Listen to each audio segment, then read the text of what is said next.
بسم اللہ الرحمن الرحیم۔ میں اپنے بچوں اور جوانوں سے بھی ایک جملہ کہوں گا کہ حالات کچھ خراب کیے گئے ملک کے، کچھ غلطیاں شیعوں کی، کچھ غلطیاں اور بے توجہیاں اہل سنت کی، دونوں طرف سے غلطیاں ہوئی، دونوں طرف سے بے توجہ ہوئی۔ انشاءاللہ بہتری کی طرف ماحول ہے۔ آپ سے خاص طور پہ شیعہ جوانوں سے کہوں گا، سمجھداری کا دامن نہ چھوڑیے گا۔ کوئی چپتا ہوا جملہ، کوئی بھی تکفیری نعرہ، کوئی بھی دل آزاری کا جملہ اور پوسٹ اگر آپ کے موبائل میں آئے یا کہیں لکھا ہوا دیکھیں تو غصہ نہ ہوئیے گا، بلکہ صبر سے یہ دن گزار دیجیے گا، تحمل مزاجی سے یہ وقت گزار دیجیے گا، اور صرف 3 جملے اپنے دماغ میں بٹھا لیں اور میسج دیتے رہے۔ ایک حسینیت زندہ باد، یزیدیت پاکستان، یہ والے آپ رویے کو اپنے کچھ دن کے لیے، ویسے ہمیشہ یہی ہے ہمارا، لیکن ان دنوں کا زیادہ تقاضا ہے کہ ہم اپنی جواب کے طور پر جو پوسٹ ڈالیں اس میں حسینیت اور یزیدیت اور پاکستان، جس کا جو مقام ہے اسی کے حساب سے جواب دیتے رہیں۔ عزیزان گرامی، اللہ ہمیں مسلمان مرا ہوا دیکھنا چاہتا ہے۔ کیا کریں کہ مسلمان مریں، کیا کریں کہ مسلمان مریں؟ دم نکلے تو علی کے دروازے پر، دم نکلے تو اللہ کی وحدانیت، نبی کی نبوت اور مولا علی کی ولایت کا اقرار کرنے والے ہیں۔ اس کا ایک بہترین ذریعہ یہ ہے کہ اس دروازے سے سچے ہو جاؤ جو ہمیں کافر مرنے نہیں دیں گے۔ کربلا صرف عراق کی ایک زمین کو نہیں کہتے، بلکہ کربلا ہر اس جگہ کو کہتے ہیں جہاں ذمہ داریوں کی ادائیگی ہو رہی ہے۔ لہذا ہمارے شہر میں بھی کربلا ہے۔ حسین کربلا میں آنے والے فرزند علی کو کہتے ہیں، مگر حقیقت حسینیہ حسین ابن علی نہیں ہے۔ حقیقت حسینیہ ایک ذمہ داری کو کہا جاتا ہے، جسے علامہ اقبال کہتے ہیں حقیقت ابدی ہے مقام شبیری۔ یہ حضرت آدم نہیں تھے، مقام شبیری پر فائز ایک ذمہ دار کو آدم کہا جاتا ہے۔ یہ حضرت نوح نہیں تھے، یہ مقام شبیری پر فائز ایک ذمہ دار کو کہا جاتا ہے۔ جتنے بھی انبیاء تھے وہ سب مقام شبیری پر فائز تھے۔ یہ میرا عقیدہ نہیں ہے، یہ علامہ اقبال کا عقیدہ ہے۔ فرماتے ہیں حقیقت ابدی ہے مقام شبیری، بدلتے رہتے ہیں انداز کوفی و شامی۔ شامی اور کوفی بدلتے ہیں، حسینی نہیں بدلتے۔ میں اور آپ جس دروازے پر بیٹھے ہیں، اس دروازے کا پیغام ہی ہے کہ زمانے کو موڑ کر نہ دیکھا کرو، موڑ کر دیکھا کرو۔ حالات کو اپنے حق میں تبدیل کرنا ہنر ہے۔ کچھ حالات ہوں، ہم اپنے نظریے سے ہاتھ نہیں اٹھائیں گے، اپنے طریقے پہ چلیں گے، مگر معقول اور منطقی انداز سے چلیں گے۔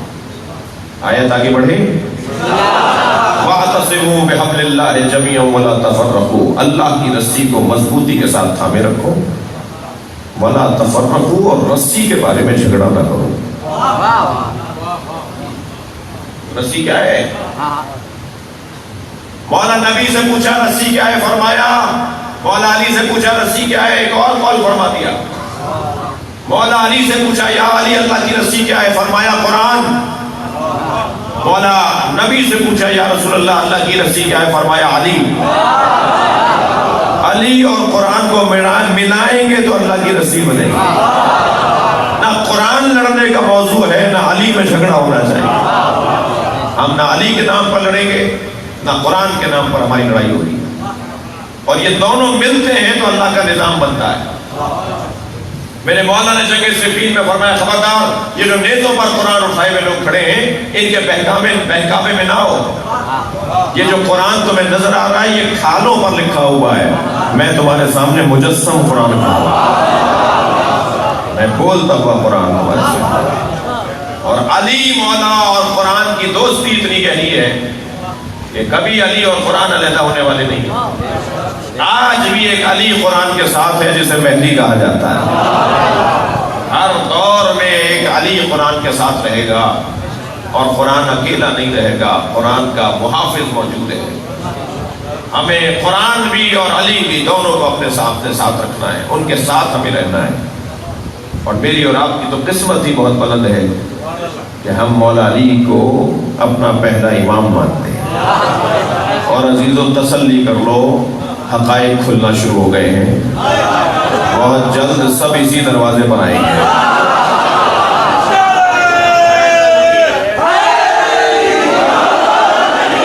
بہت جلد سب اسی دروازے پر آئیں گے.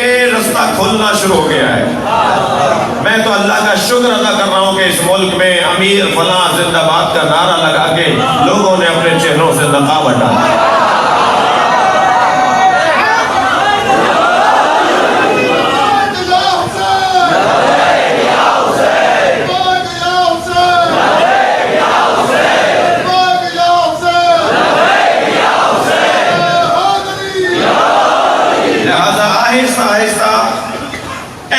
کی طرف لوگ راغب ہوں گے. اس میں آپ کی اور میری بڑی سنگین ذمہ داری بنتی ہے.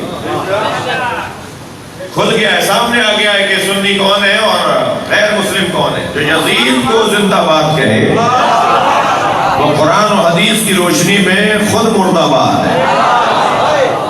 لہذا اہل سنت کے علماء نے اپنی ذمہ داریاں ادا کرنا شروع کر دی ہیں. اسلام آباد میں, ملتان میں, مختلف جگہوں پہ بڑے جلسے ہو رہے ہیں. اب وہ جلسے شیعوں کے خلاف نہیں ہو رہے, یزیدیوں کے خلاف ہو رہے ہیں. الحمدللہ بہت روشن ہو گیا ہے مسئلہ. اور آہستہ آہستہ اس دروازے پہ مجمع لگے گا. یہ آپ کا امام بارگاہ چھوٹا پڑے گا, آپ کی مسجدیں چھوٹی پڑیں گی. اب ایک ہی جھنڈا ہوگا جسے علم عباس کہا جاتا ہے, اور ایک ہی انداز سے دنیا ایک ہی انداز سے آگے بڑھے گی. راغب کیجئے, پیار کیجئے, محبت کیجئے, اپنے بھائیوں سے شفقت کیجئے. کوئی دل آزاری کی بات اپنے بھائیوں کے لیے نہ کیجئے. یہ میرے جو شیعہ بچے ہیں یہ سنی بھائیوں سے, سنی جوان بچوں سے محبت کریں, ایک دوسرے کو قریب لے کر آئیں, مجلسوں میں شرکت بڑھائیں, ذاکرین اور علماء کو متوجہ کریں کہ کوئی ایسی بات نہ کریں جس سے دل آزاری ہو. یہ جوڑنے کی جگہ ہے, توڑنے کی جگہ نہیں ہے. یہ ایک دوسرے سے قریب کرنے کی جگہ ہے. اور پھر یہ کس نے کہا ہے کہ عزاداری صرف شیعوں کی ملکیت ہے. جو بھی زندہ ضمیر ہے وہ عزادار ہے, جو بھی بیدار دماغ ہے وہ عزادار ہے. ہو نہیں سکتا کہ کوئی ظلم سے نفرت کرتا ہو اور حسین سے پیار نہ کرے. لہذا حسین سے پیار کرنے والوں کی تعداد بڑھتی جا رہی ہے.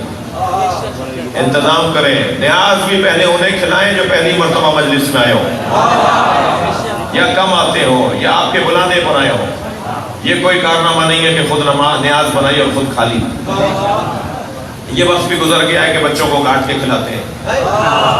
یہ پرانی ہو گئی باتیں. یہ بچوں کا خون ڈالتے ہیں, تھوکتے ہیں, بچوں کو کاٹ کے نیاز بناتے ہیں. اس شہر کا نام کھٹورو ہے جی. اگر یہاں مجلسیں کتنی ہوتی ہیں؟ بہت ہوتی ہیں. مسلسل مجلسیں ہوتی ہیں, مسلسل نیاز بنتی ہے. کوئی 5 بچے تو گم ہوئے ہوتے نا آج تک.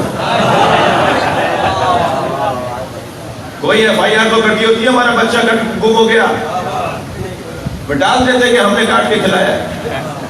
خامخواہ کی باتیں, جھوٹی باتیں, غلط باتیں, دل آزاری کی باتیں, جس سے سوائے نفرت کے کچھ اور نہیں ہے. کوئی شیعہ ایسا نہیں کرتا.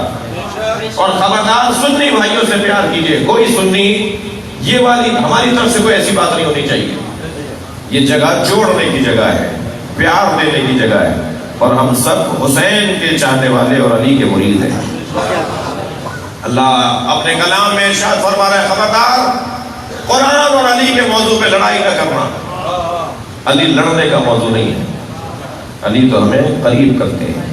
اصحاب مصطفیٰ سرکار کی خدمت میں آ کر کہتے ہیں, یا رسول اللہ, نئے آنے والے مسلمانوں پر کیسے اعتبار کریں کہ یہ مسلمان ہوئے بھی ہیں یا منافق ہیں؟ سرکار نے فرمایا گھبرانے کی ضرورت نہیں ہے, ان کے سامنے علی کا ذکر کیا کرو. جب تم ان کے سامنے علی کا ذکر کرو گے, چہرہ پکار کر بتائے گا کہ مومن ہے یا منافق ہے.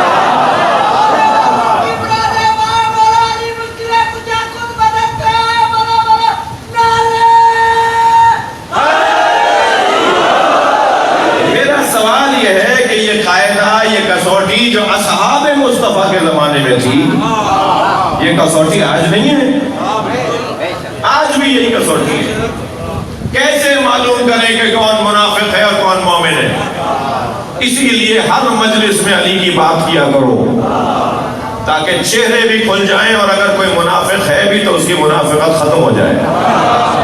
میرے ایک بہت بزرگ عالم دین اہل سنت کے وہ بیان کر رہے تھے کہ 20 سال سے میرے جمعے کا خطبہ سننے والا میرا سنی نمازی ایک دن میرے پاس آیا، کہنے لگا مولانا کیا یہ نبی مکرم کی حدیث صحیح ہے یا نہیں کہ سرکار نے ارشاد فرمایا زینوا مجالسکم بذکر علی بن ابی طالب، اپنی مجلسوں کو علی کے ذکر سے زینت دیا کرو. مولانا نے کہا، میں نے اس سے کہا یہ صحیح حدیث ہے، سرکار نے فرمایا ہے کہ اپنی مجلسوں کو علی کے ذکر سے زینت دیا کرو. تو مجھ سے کہنے لگا میں 20 سال سے آپ کا خطبہ سن رہا ہوں، آپ تو علی کی بات نہیں کرتے. کہنے لگا ایک مرتبہ اس نے مجھے جھنجھوڑ دیا، میں ڈوبتا چلا گیا، سوچ میں ڈوبتا چلا گیا کہ اس نے کیا کہہ دیا مجھے. اور اس کے بعد میں نے طے کیا ہے کہ اب جب بھی کوئی خطاب کروں گا تو اس میں ایک بات علی کی ضرور کروں گا. تو مجھے کہنے دیجئے کہ اللہ چاہتا ہے کہ علی کی بات ہو، مصطفیٰ چاہتے ہیں کہ علی کی بات ہو، مومن چاہتے ہیں کہ علی کی بات ہو.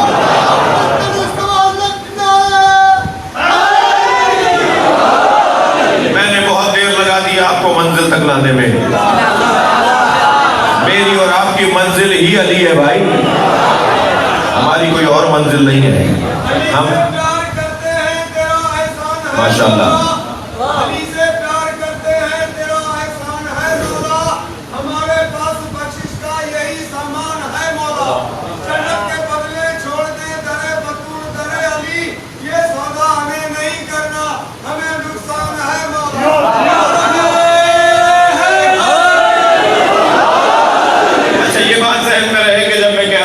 ہماری منزل علی ہے، ہمارا مقصد علی ہے، ہماری گفتگو کا عنوان علی ہے، تو بات میں یہ نہیں کر رہا کہ یہ شیعہ ایسے ہیں، سنیوں کا بھی یہی ہے. وہ سنی واقعی سنی ہے کہ جو علی کو اپنا مولا مانتا ہو. جتنے بھی تصوف کے سلسلے ہیں، اولیاء الہی کی کڑیاں ہیں، ان سب کا مولا علی ہے. وہ جتنے بھی سلسلے جا کر علی تک پہنچتے ہیں. میں اس کا جواب دیتا ہوں بزرگ، کیوں ہماری منزل علی، کیوں سہروردیوں کی منزل علی، کیوں نقشبندیوں کی منزل علی، کیوں قلندریوں کی منزل علی. جتنے بھی سلسلہ تصوف اور عرفانی سلسلے ہیں ان سب کی منزل علی کیوں؟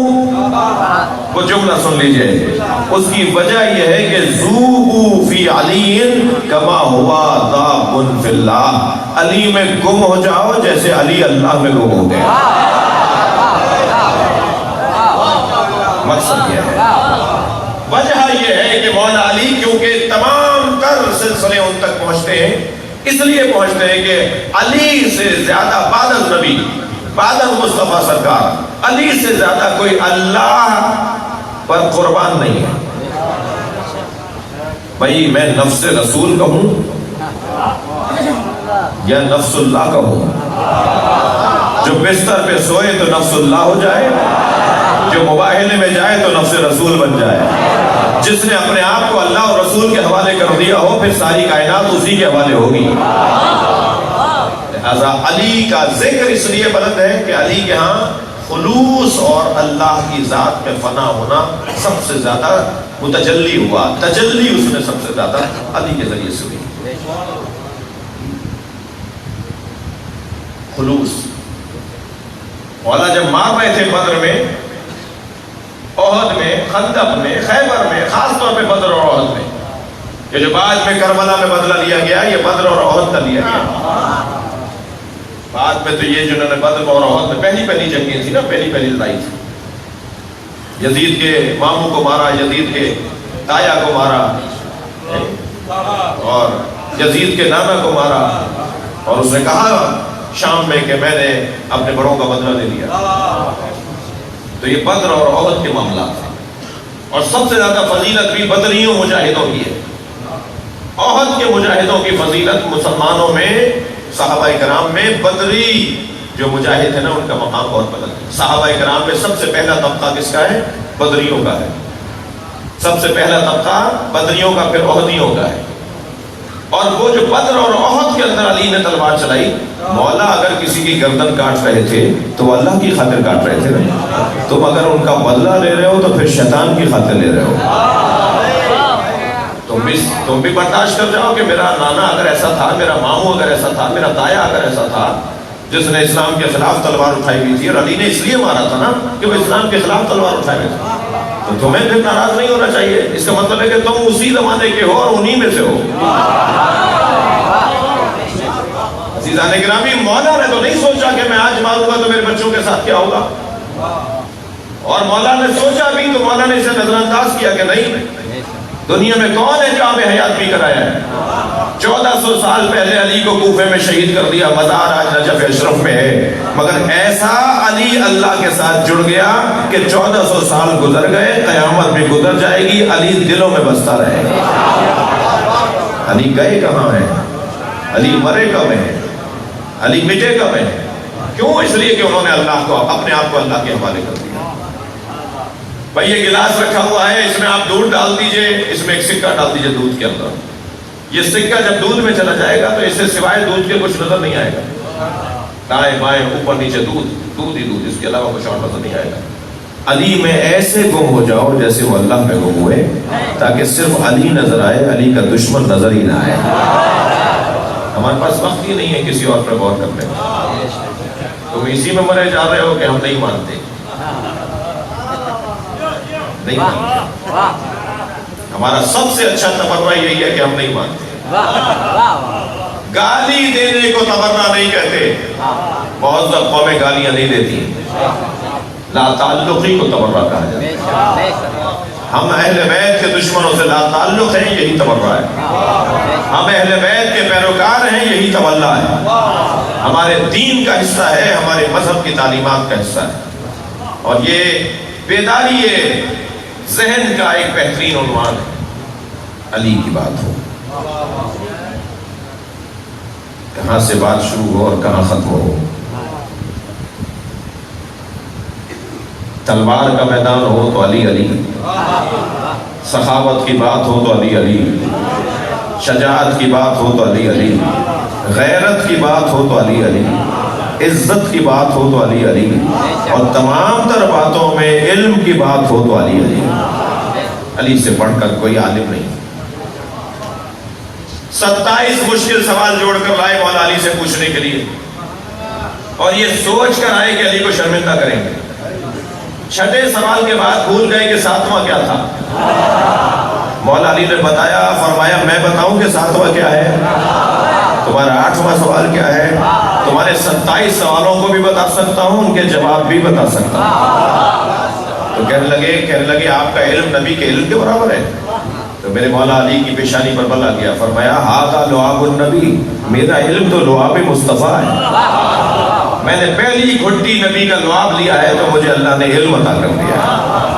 وہ علی بن ابی طالب، اس کے علم کا عالم یہ ہے۔ جا رہے ہیں جنگ نہروان کے اوپر، جنگ بھی انتہائی مشکل جنگ، ایسی جنگ نہ انبیاء کرام میں سے کسی نے لڑی، نہ قیامت تک کوئی لڑ سکے گا جو علی نے لڑی۔ حافظان قرآن کی گردنیں کاٹی ہیں، پیشانیوں پہ سجدوں کے نشان تھے جن کی گردنیں علی نے کاٹی، جی ہاتھوں میں تسبیحاں تھی جن کی گردن علی نے کاٹی ہے۔ یہ کام علی کے علاوہ کسی کے بس کی نہیں تھی۔ مولا فرماتے ہیں میں جو جنگ لڑنے جا رہا ہوں اس سے مشکل جنگ کبھی ہوئی نہیں ہے۔ 4000 کی تعداد میں تھے قرآن کے حافظ جو کہہ رہے تھے صرف ہمیں اللہ چاہیے، اللہ کے علاوہ ہم کسی کو نہیں مانتے۔ تو یہاں فیصلہ اللہ نے بھی کر دیا، علی نے بھی کر دیا۔ اللہ نے قرآن میں کیا، علی نے نہروان میں کیا۔ اللہ نے قرآن میں یہ فیصلہ کیا جو اللہ کو مانے اور اللہ کے نبی کو نہ مانے وہ مسلمان نہیں، شیطان ہوتا ہے۔ کیا کہا تھا شیطان نے؟ کہ میں تیرا تو سجدہ کروں گا مگر آدم کو نہیں مانوں گا۔ تو جو اللہ کو مانے اور آدم ان کے نبی کو نہ مانے پھر وہ شیطان ہے۔ اور یہی خوارج کہہ رہے تھے، یہی نہروانی کہہ رہے تھے کہ لا حکم الا للہ، ہمیں اللہ کے حکم کے علاوہ کوئی حکم نہیں ماننا۔ انکار کر رہے ہیں رسول کی حدیثوں کا، انکار کر رہے ہیں۔ تو جو انکار کرے اللہ کے علاوہ نبی کا اور نبی کے وصی کا تو پھر علی ان کے ساتھ ایسے معاملہ کرتے ہیں۔ جا رہے ہیں میرے مولا، تھک تو نہیں گئے؟ جا رہے ہیں میرے مولا جنگ نہروان پر، جس سواری پر بیٹھ رہے ہیں وہ گھوڑی ہے، اتفاق سے پیٹ سے بھی ہے، حاملہ ہے، مولا بیٹھ چکے تھے کہ سامنے سے ایک شخص دوڑتا ہوا آ رہا ہے. یا علی نہ جائیے، آپ کا ستارہ گردش میں، یہ جنگ آپ کامیاب نہیں ہو پائیں گے، جنگ ہار جائیں گے. میرے مولا بیٹھتے بیٹھتے اتر آئے، اس کا انتظار کیا، وہ قریب آیا تو حضرت نے فرمایا تو ستاروں کو جانتا ہے؟ کہنے لگا میرا کام ہے ستارہ شناسی. حضرت نے فرمایا بتا وہ کون سا ستارہ ہے جب اپنی جگہ سے حرکت کرتا ہے تو بلیوں پر فلاں کیفیت طاری ہوتی ہے. خاموش. حضرت نے فرمایا بتا وہ کون سا ستارہ ہے جب اپنی جگہ سے حرکت کرتا ہے تو اونٹوں پر فلاں کیفیت طاری ہوتی ہے. کوئی جواب نہیں تھا. حضرت فرمایا تو آسمان کی باتیں کر رہا تھا، بتا میری گھوڑی کے شکم میں نر ہے یا مادہ؟ کوئی جواب نہیں تھا. حضرت نے فرمایا تو سامنے کی چیز نہیں بتا پا رہا، تو آسمانوں کی باتیں کر رہا تھا. پھر فرمانے لگا اچھا یہ بتا دے گھوڑی کے سم کے نیچے کیا ہے؟ گھوڑی کھڑی ہے، اس کے سم کے نیچے کیا ہے؟ کوئی جواب نہیں تھا. حضرت نے فرمایا تو باتیں بڑی آسمانوں کی کر رہا تھا. سن، میں جس جنگ پر جا رہا ہوں میں نے اتنی کامیاب جنگ لڑی نہیں ہے جو یہ جنگ لڑوں گا. جی مولا بتا رہے ہیں میں ایسی جنگ لڑنے جا رہا ہوں جیسے جنگ میں نے لڑی نہیں ہے. اور میں ابھی بتا دیتا ہوں میرے 10 نہیں مریں گے، ان کے 10 نہیں بچیں گے. یہاں بھی ہزاروں کا لشکر ہے علی کے پاس، وہاں بھی 4000 کا لشکر ہے. فرمایا میرے 10 نہیں مریں گے، ان کے 10 نہیں بچیں گے. اور یہی ہوا، میرے مولا علی کے 9 شہید ہوئے اور ان کے سب مارے گئے اور ان کے 10 لوگ بھاگ گئے میدان چھوڑ کر. جب میدان چھوڑ کر وہ بھاگ رہے تھے تو مولا روک رہے تھے انہیں بھاگنے دو. علی سے بھاگنے والا بھاگ جاتا ہے اور علی بھاگنے والے کا پیچھا نہیں کرتا. تو اصحاب نے آ کر کہا یا علی یہ تو بھاگ گئے اور فساد پھیلائیں گے. حضرت نے فرمایا ہر کچھ مدت بعد مسلمانوں کا امتحان لینے کے لیے یہ آتے رہیں گے. یہ صلحوں میں منتقل ہو گئے، یہ رحموں میں منتقل ہو گئے، یہ آگے بھی امتحان لیتے رہیں گے. مگر آگے اس لیے آئیں گے تو پھر انہیں علی کو پیش نظر رکھنا ہوگا کہ کیسے ان کے ساتھ نمٹا جائے. میں یہیں ایک جملہ کہہ کر آگے بڑھوں. مجلس میں بٹوروں میں پڑھ رہا ہوں لیکن مجلس پورے پاکستان کے لیے پڑھ رہا ہوں. پاکستان کی آرمی سے اور پاکستان کی انتظامیہ اور پاکستان کے حفاظتی اداروں سے کہہ رہا ہوں ہمت کرو، علی کا نعرہ لگا کر آج بھی ان خوارجوں کو مار ڈالو جو مسلمانوں کو کافر کہتے ہیں. سلوات پڑھیں گے محمد وآلہ.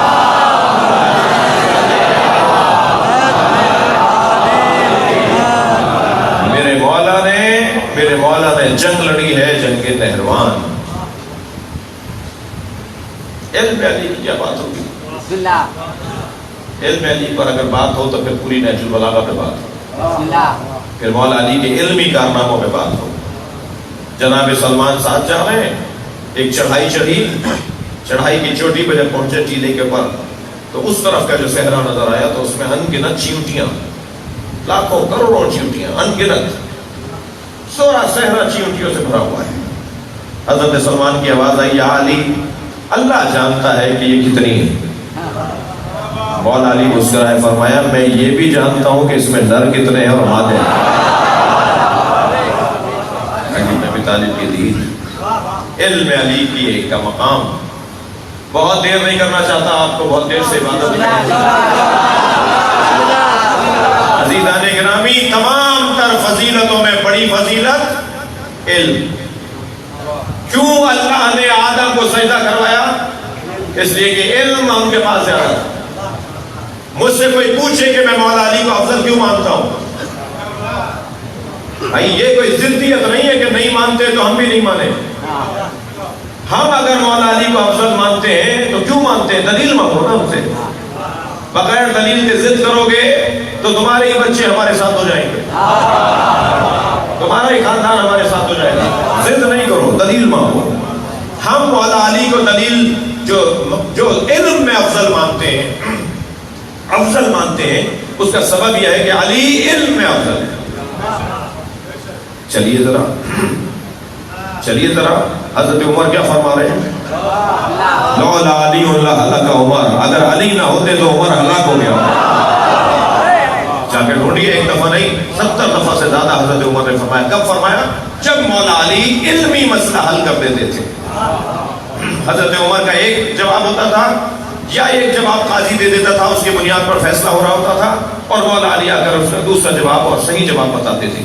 تو حضرت عمر فرماتے تھے کہ اگر آج میں نے علی نہ ہوتے تو میں یہ فیصلہ کر لیتا جو مجھے کرنا نہیں تھا، لہذا وہ فیصلہ کروں گا جو علی نے کہا ہے۔ تھک تو نہیں رہے؟ حضرت ابوبکر فرماتے ہیں لم تلد النساء مثل علی بن ابی طالب۔ توجہ چاہوں گا جملے پر، حضرت ابوبکر کا جملہ، کائنات میں کوئی عورت ہی نہیں ہے جس نے علی جیسا بچہ جنا ہو سوائے فاطمہ بنت اسد کی۔ لہذا حضرت عثمان بعد والی شخصیات اور مسلسل صحابہ کرام مولا علی کی خدمت میں آ کر علمی مسائل کو سمجھتے تھے، اس لیے کہ علی اسے کہتے ہیں کہ جو نبی کے ساتھ ایسے رہتا تھا جیسے سایہ رہتا ہو، اور جس نبی کا سایہ نہیں تھا اسی کے سائے کو علی کہتے ہیں۔ تمام علوم میرے مولا نبی نے مولا علی کو منتقل کیا، اور تمام علوم کا بانی اور موجد بھی علی کی ذات ہے۔ آج میں اگر قرآن پڑھ رہا ہوں تو یہ میرے مولا علی کا مجھ پہ احسان ہے۔ مولا علی نے جناب ابو الاسود دوئلی کو کہا کہ اعراب ڈالو، زیر زبر پیش لگاؤ، قرآن کی آیات کی بندش کو ٹھیک کرو تاکہ قرآن پڑھنے والے غلطی نہ کریں۔ قاریان قرآن بطفیل علی قرآن پڑھ رہے ہیں۔ علم علی کے باب میں یہ منظر بڑا عجیب ہے کہ جنگ صفین سے لوٹ رہے ہیں تو کربلا سے گزر ہوا، فرمایا مالک سواریاں رکوا دو، ان سے کہو کہ ہم یہاں قیام کریں گے، اور پھر کربلا کے صحرا میں تنہا جانے لگے۔ مالک قریب آ گئے کہ مولا اس بیابان میں آپ مغموم ہیں، آپ کا چہرہ غمزدہ ہے، مولا کوئی خاص خبر ہے؟ فرمایا مالک تم بھی نہیں ہوگے، میں بھی نہیں ہوں گا، اور اس زمین پر میرا حسین بھوکا پیاسا مارا جائے گا، اجرکم اللہ۔ پھر ایک درخت کے نیچے میرے مولا نے ایک پتھر کو سر کے نیچے لگا کے تکیہ لگا کر کچھ دیر کے لیے لیٹ گئے۔ تو ایک صحابی محترم وہاں موجود تھے، وہ آئے، مولا علی کے پیروں کو دبانے کی کوشش کی، انہوں نے مولا کی خدمت کرنا چاہیے۔ حضرت نے پیر کھینچ لیے، حضرت نے فرمایا نہیں یہ کام نہیں کروں، اور پھر فرمایا تمہارا بیٹا یہاں آئے گا اور میرا بیٹا بھی یہاں آئے گا، میرا بچہ پیاسا ہوگا، تمہارا بچہ یہاں پانی کو روکے گا، اپنے گھر میں میرے بچوں کی محبت کا پیغام دو کہ وہ میرے بچوں کو پیاسا نہ رکھیں۔ پھر فرمایا حسین کو بلا لو، امام حسن بھی موجود ہیں، امام حسین بھی موجود ہیں، امام حسن بھی موجود ہیں۔ امام حسن سے فرمایا حسین کو بلاؤ۔ جب امام حسین قریب آئے تو اشارہ کر کے کہا حسین اس جگہ جا کر قیام کرو، نماز پڑھو، مناجات کرو۔ گئے وہاں تو فرمایا حسین یہ جگہ ہے جہاں تمہیں گھوڑے سے گرایا جائے گا، اجرکم اللہ۔ آپ آمادہ ہیں رونے کے لیے؟ عزیزو پتہ تھا مولا علی کو میرے بچوں کے ساتھ کیا ہوگا، پتہ تھا جناب زینب کو ہمارے ساتھ کیا ہوگا، کہ انجانے میں کام نہیں ہوا۔ یہ شہید آگاہ ہے، شہید نا آگاہ نہیں ہے۔ 4 سال کا سن ہے جناب زینب کا، جناب زہرا کی شہادت ہو رہی ہے۔ مولا علی سے فرمایا علی حسن کو گھر بھیج دو، اندر کمرے میں حجرے میں بھیج دو، وصیت فرمائی امام حسن سے۔ حسین کو بھیج دو، پھر فرمایا زینب کو بھیج دو۔ جب جناب زینب حجرے میں آئی نا، حضرارو جناب زینب کے مزاج میں ذمہ داریاں قبول کرنا تھا، بڑی بڑی ذمہ داریاں بڑھ کر لے لیتی تھی، میں کروں گی یہ کام۔ جناب زینب کو بلا کر کہا زینب یہ صندوقچہ اٹھا کے لاؤ۔ جناب زینب صندوقچہ اٹھا کے لائیں، کہا بیٹا اسے کھولو اور دکھاؤ اس میں ہے کیا۔ جب کھولا تو اس میں کفن رکھے ہوئے تھے، اماں اس میں کفن رکھے ہوئے ہیں۔ فرمایا ہاں یہ جنت سے 5 کفن آئے تھے، جبریل لے کر آئے تھے، پنجتن کے 5 کفن، اور میری بیٹی ہنود بھی اس کے اندر ہوگا جو جنت سے آیا ہے، کفن اور ہنود جنت سے آیا ہے۔ کتنے کفن ہیں؟ اماں 4 کفن ہیں۔ کہ وہ جو 5 کفن تھے ان میں سے پہلا کفن میرے بابا کو دے دیا گیا، اب یہ 4 کفن رہ گئے، مجھے دکھاتی رہو، میں بتاتی رہوں کہ کون سا کفن کس کا ہے۔ ایک کفن اٹھا کے دکھایا جناب زینب نے، تو فرمایا بیٹا کچھ دن کے بعد انہی دنوں میں تمہارے بابا گھر میں تم سے آ کے کہیں گے اپنی ماں زہرا کا کفن دے دو، تو یہ میرا کفن ہے، اپنے بابا کو دے دینا۔ دوسرا کفن اٹھایا، اسے دیکھ کے فرمایا کچھ مدت کے بعد تمہارا بھائی حسن تم سے آ کے کہے گا، تمہارا بھائی حسن تم سے آ کے کہے گا بہن زینب بابا علی کا کفن دے دو، تو یہ تمہارے بابا علی کا کفن ہے، یہ بھائی حسن کو دے دینا۔ فرماتی ہیں ایک اور کفن دیکھ کر کہ بیٹا کچھ مدت بعد تمہارا بھائی حسین گھر میں آئے گا اور تم سے کہے گا کہ بھائی حسن کا کفن دے دو، تو یہ کفن بھائی حسن کا ہے، حسن بھائی کا کفن حسین بھائی کو دے دینا۔ سنیں گے تو آخری کفن رہ گیا، جناب زینب نے اسے اٹھا کر ماں کو دکھایا تو بیوی نے فرمایا بیٹا یہ بھی بھائی حسن کا کفن ہے۔ کہا ماں وہ پہلا والا بھی بھائی حسن کا تھا؟ فرمایا ہاں یہ دوسرا والا بھی بھائی حسن کا ہے۔ تو کم سن تھی نا، اپنی ماں سے کہنے لگی بھائی حسین کا کفن؟ جناب زہرا کی آنکھوں میں آنسو آ گئے، فرمایا حسین کا کفن جنت سے نہیں آیا۔ اجرکم اللہ، اجرکم اللہ، آپ کی آوازیں بلند ہو گئی، اللہ آپ کو اجر و ثواب عطا فرمائے۔ کربلا کے میدان میں حسین بغیر کفن کے دفن ہے، 3 دن تک نبی کے نواسے کا لاشا کربلا کے میدان میں بغیر کفن کے رہا۔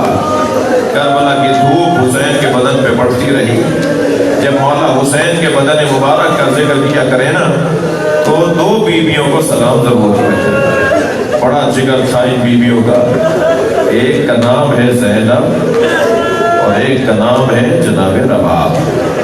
جناب زینب پہنچی ہے نا بھائی کے بدن پر، ایک ہے بہن ایک ہے زوجہ، جب پہنچی ہے نا بھائی کے بدن پر تو امام حسین کے بدن پہ کپڑا نہیں تھا اور حسین کے بدن پہ کربلا کی دھوپ آ رہی تھی، تو روتے ہوئے فرمان لگی زین العابدین دیکھ رہے ہو بھائی کے بدن پہ دھوپ آ رہی ہے، میرے سر پہ چادر نہیں ہے۔ اے زین العابدین میں کم سن تھی، اپنے گھر کے صحن میں سو رہی تھی، کچھ دیر کے بعد میں نے دیکھا کہ پورے صحن میں دھوپ آ گئی ہے مگر میرے اوپر سایہ ہے، مجھے یہ محسوس ہونے لگا کہ یہ سایہ غیر معمولی ہے، تو میں نے پہلو بدل کے دیکھا تو یہی بھائی تھا جو چادر پکڑے تھا کہ کہیں میری بہن زینب پر دھوپ نہ آ جائے۔ اب بتاؤ یہ زینب کہاں جائے، میرے بھائی کے بدن پہ دھوپ آ گئی۔ اجرکم اللہ، اجرکم اللہ، اپنی آوازوں کو آزاد کریں گے، میں 2-3 منزلیں ہوتا ہوں۔ جب آپ اونچی آواز میں روتے ہیں نا تو ائمہ دعا دیتے ہیں، اہل بیت کی آرزو ہے کہ حسین پہ کوئی بلند بلند آواز سے گر جائے۔ دوسرا سلام کریں جناب رباب کو، جب آئی ہیں اپنے مولا کے لاشے پر تو لاشا بے گور و کفن تھا، جب اٹھائی گئی ہیں تو تازیانہ مار کے اٹھائی گئی، رونگٹے کھڑے ہو جاتے ہیں، حالت غیر ہو جاتی ہے۔ آپ بھی صاحبان اولاد بیٹھے ہوئے ہیں، آپ کے گھروں میں بھی بچیاں ہیں، اگر ہماری بچی کی طرف کوئی اجنبی کوئی غیر آنکھیں اٹھا کر دیکھے ہمارا وہ دل خراب ہو جاتا ہے، ہم سے کھایا پیا نہیں جاتا، ہماری طبیعت خراب ہو جائے گی کہ کسی غیر نے ہمارے بچوں کی طرف دیکھا۔ سلام ہو امام سجاد پر، اللہ اکبر، تازیانہ مارا جاتا تھا۔ رو رہے ہیں نا، آپ رو رہے ہیں نا، جب جناب سکینہ کو غسل دینے کے لیے غسالہ آئی نا تو وہ روتی ہوئی باہر آئی اور امام سجاد سے کہنے لگی آپ کی بہن کو کیا بیماری تھی؟ امام نے فرمایا میری بہن کو کوئی بیماری نہیں تھی۔ کہنے لگی جب میں نے کرتا علیحدہ کیا ہے تو سکینہ کا بدن نیلا ہے۔ امام کی آنکھوں میں آنسو آ گئے، یہ تعزیانوں کے نشان ہے۔ اتنے کم سن بچوں پر ہاتھ اٹھایا گیا۔ جناب رباب اپنے مولا حسین کا لاشا بے گور و کفن دیکھ کر گئی ہیں، مڑ مڑ کر دیکھتی رہی اور ایک جملہ کہتی رہی، اے میرے والی میں کچھ نہ کر سکی مگر ایک وعدہ کر کے جاتی ہوں، جب تک زندہ رہوں گی کبھی سائے میں نہیں بیٹھوں گی، کبھی سائے میں نہیں بیٹھوں گی۔ اور جناب رباب جب تک زندہ رہی کبھی سائے میں نہیں بیٹھی۔ ابو حمزہ سوالی جن کے دعا ماہ رمضان میں آپ پڑھتے ہیں نا، وہ کہتے ہیں واقعہ کربلا کے بعد میں امام سجاد سے ملنے گیا، جب امام مدینے آ گئے تو صحن خانہ سے کنیز نے مجھے صحن خانہ سے گزار کر حضرت کے حجرے تک پہنچایا۔ میں جب جا رہا تھا تو میں نے دیکھا ایک بی بی ہے جو برقع پہنے دھوپ میں بیٹھی ہے۔ کہتے ہیں میں نے بہت